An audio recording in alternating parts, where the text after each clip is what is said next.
who would think it's a good idea to make a Venom movie and not have anything to do with Spider-Man? Which I guess by the same token, you could say, why are we doing a Joker movie without Batman? Right. But there's a line drawn. I think there's the difference being that the Venom movie seems like they needed to just make some money.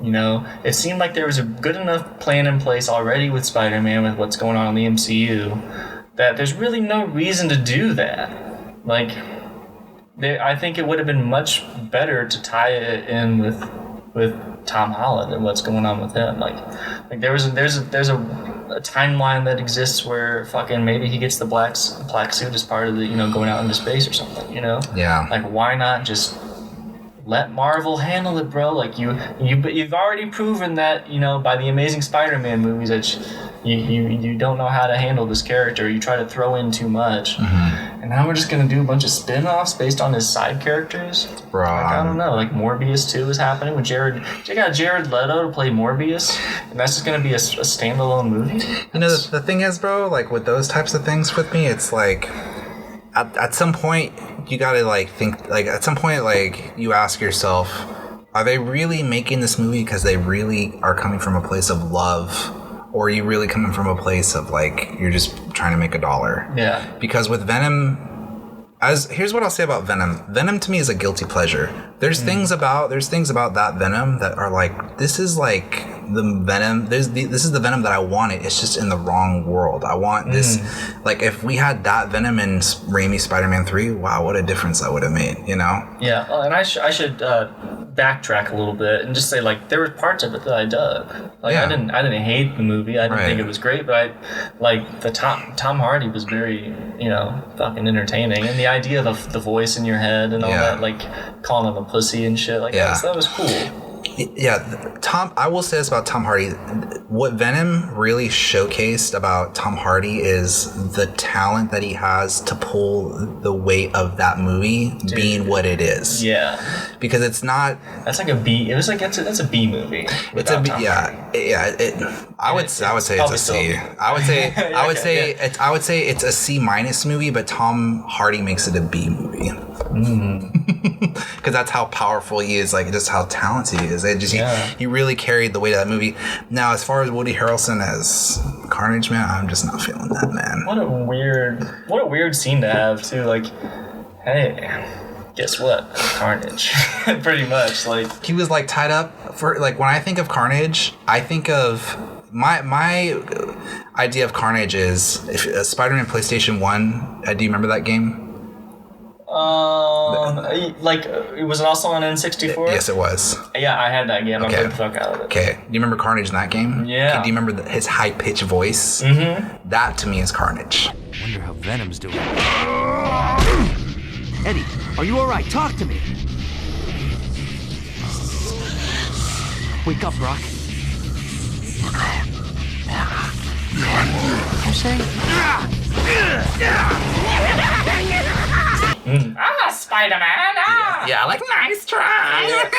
You know, he's got all this shit and he's fucking, like, ready to, like, murder shit. Yeah. To me, that's Carnage. When I saw the Ends trailer and I saw that Woody Harrelson was in it and he's got, like, a red wig and he's got, like, I reckon it'd be a Carnage tonight. I was like, wow, opportunity wasted. Not that it's against, like, Woody Harrelson. I think he's a good actor. It's just, again, it's just like, why not make Carnage the first villain? Why are we holding back? Like, you get one shot to do a Venom movie, you're like, I'm the director and writer of that movie, or, I mean, I'm sure they're different people, but I'm the writer of that movie. I'm going to sit down and write a Venom movie.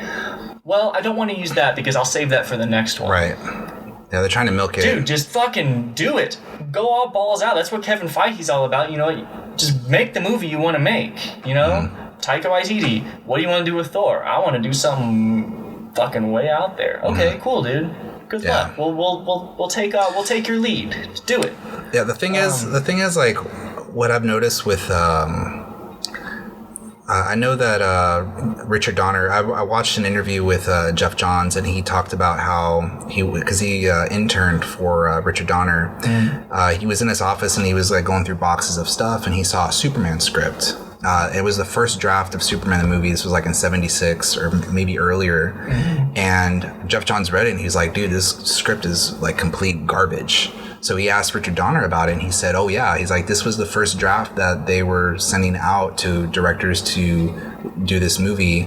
And I saw the script. I thought, this is Richard Donner saying, he said, I read the script, I thought it was horrible, and I felt in my heart and in my gut that I had to direct Superman because I cannot allow this movie to be made. It was just horrible.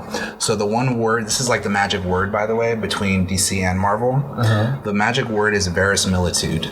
And what that means is staying true to the source of the material. And that was his way of making Superman the movie. And Jon Favreau used that same word when he made Iron Man. And it's interesting, Kevin Feige alongside with Jeff Johns, they both mentored under Richard Donner. So I remember Kevin Feige said one time where he's always going back to Superman the movie as like as an outline, which it makes sense. So to me it's like the way that I look at it, if it's as true to the source of material as possible, awesome. And I know that you're gonna deviate and do go away from that type of stuff. So to me, it's like, what's the essence of the character? What makes the character unabashedly that character? And that based on the source, and yeah. And that's what's wrong with Venom, dude. And that's why the Joker movie's okay, and that's why the Venom movie's not okay. The Joker movie, the Joker can be anyone. That's the whole thing about the Joker. It doesn't matter as much like where he came from. We just know that he's a crazy, psychotic, anarchist madman, no matter what the circumstance. Venom is inherently tied into Spider-Man. Venom only happens because he used to be Spider-Man's suit. And Eddie Brock has a rivalry with Peter Parker, and Eddie Brock and Venom, the character, combine. They get together over the shared hatred of Peter Parker, and that's what drives Venom as a character. We don't get that in the Venom movie. Yeah, Spider-Man had the black suit and lived with the black suit and had developed a relationship with the Venom already.